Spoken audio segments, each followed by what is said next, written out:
Dans ce cours, nous allons parler de la relation du mot et du temps. Les néologismes. Néologismes dans le vocabulaire du français moderne. Les néologismes sont des mots et des locutions nouvellement surgis dans la langue, ainsi que des mots anciens employés dans un sens nouveau. Les néologismes reflètent d'une façon manifeste le lien indissoluble qui existe entre la pensée et la langue. Toute notion nouvelle, engendrée par la pratique de l'homme dans les multiples domaines de son activité, reçoit nécessairement une dénomination dans la langue. Ainsi apparaissent les néologismes.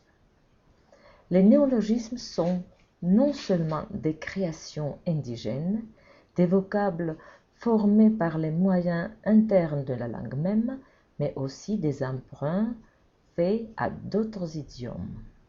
Les vocables figurent dans la langue en qualité de néologismes tant qu'ils sont perçus comme y étant introduits récemment.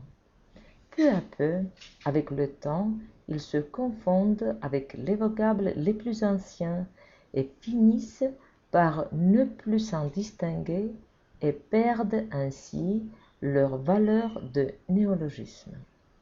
Certains d'entre eux, créés dans des buts sensationnels ou représentant des fabrications fâcheuses, sont relégués dans l'oubli presque aussitôt après leur naissance.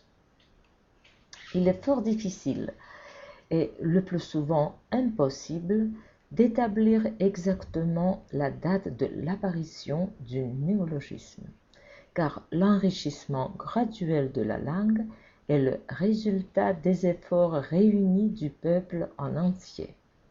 Seulement pour certains vocables, dont l'auteur est connu, on peut indiquer la date plus ou moins précise de l'apparition. Ce sont pour la plupart des termes scientifiques et techniques qui, devant être précis par excellence, contiennent souvent leur propre définition, comme par exemple oxygène, propre à engendrer les acides, du grec, créé en 1786 par Lavoisier. Sociologie, formée en 1830 de société et du grec logos, sur le modèle de mots savants comme biologie, géologie, etc. Cinématographe, créé au début du XXe siècle par les inventeurs, les frères Lumière, du grec kinéma, mouvement, et graphein, écrire, et vulgarisé sous forme de cinéma et ciné. On distingue les néologismes linguistiques et les néologismes individuels, dits stylistiques. Les premières sont le patrimoine de toute la nation et font partie du vocabulaire de la langue. Les dernières sont des inventions individuelles créées généralement par les écrivains dans les buts esthétiques comme moyen d'expression littéraire. Les créations individuelles n'appartiennent pas à la langue nationale, n'étant compris que dans le texte où ils sont employés et auquel ils restent attachés. Cependant, les néologismes stylistiques, les mieux réussis, ont toutes les chances de passer dans le vocabulaire de la langue nationale. Tel a été le sort de s'égosiller, se fatiguer la gorge à force de crier, chanter longtemps, le plus fort possible, créé par Molière, de mégère, introduit au sens figuré par Saint-Simon. C'est à Victor Hugo qu'on doit Hilar, Fauve et Gavroche, et à Balzac, Guattari. On doit à Voltaire l'adjectif antipatriotique, à d'Alembert le substantif anglomanie. Dodi a donné le nom à une nouvelle école de peinture, impressionnisme. On lui doit encore les verbes s'activer et diagnostiquer. Les néologismes ne passent pas toujours sans encombre dans la langue nationale. De tout temps, ils ont été freinés par les puristes. Signalons cependant que seulement une partie des néologismes survit dans la langue. Seuls les néologismes d'une bonne frappe, formés d'après les lois du développement de la langue et répondant aux exigences de la société, méritent véritablement d'être acceptés. Les vocables nouvellement créés sont surtout nombreux aux époques des grands changements et des bouleversements produits à l'intérieur de la société, sans que toutefois cette abondance de néologismes se fasse ressentir sur le système même de la langue. Le rôle de la Révolution française dans le renouvellement, la démocratisation du vocabulaire. La Révolution française du XVIIIe siècle, dont une des œuvres capitales a été la libération des esprits contraintes linguistiques imposées par les régulateurs rigoureux du siècle du classicisme, a déclenché la démocratisation de la langue française qui se poursuit jusqu'à nos jours. C'est durant cette période mouvementée que font leur apparition des mots tels que activé, alarmiste, centralisé, centralisation, propagande, réquisition, polytechnique, guillotine, guillotiné, carmagnole.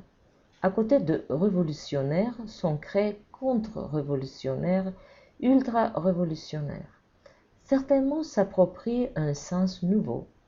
Ainsi, le mot patriote, qui était un synonyme de compatriote, a été popularisé au sens d'homme fidèle au régime existant. Réaction n'était auparavant qu'un terme de physique. Après la Révolution, il est devenu un terme politique voulant dire les ennemis de la Révolution. Et la réaction royaliste était un emploi nouveau.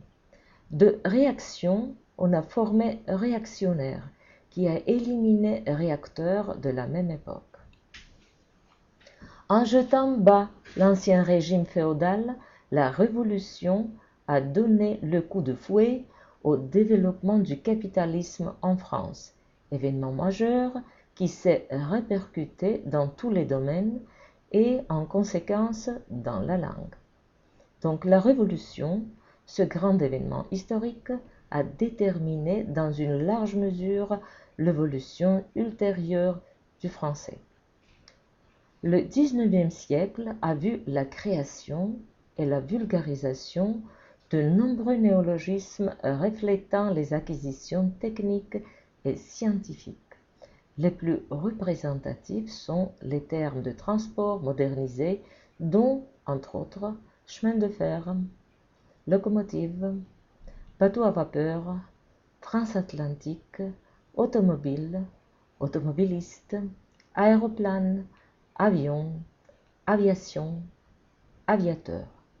Quant aux nombreux termes scientifiques, bornons-nous aux plus insignes, tels vaccin et ses dérivés, pasteurisé, pasteurisation, rayon X. Les néologismes français du XXe siècle.